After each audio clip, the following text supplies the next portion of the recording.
Сварил мангал из кирпича. Вот такая ляля. Вот там у меня крышка стоит, сохнет, покрашена. Две ручки прикрутил. Первый запуск мангала, две решетки чугунные. Вот с таким крючком поднял от 7 кирпичей, 26 и один на две части распилил здесь и вот там. Покрасил все огнеупорной краской.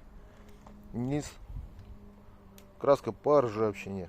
Горит прекрасно, даже с учетом того, что это мокрые дрова.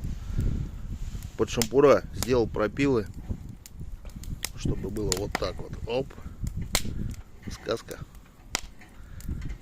Мясо в любом положении. Расстояние 60 между пропилами по стандарту.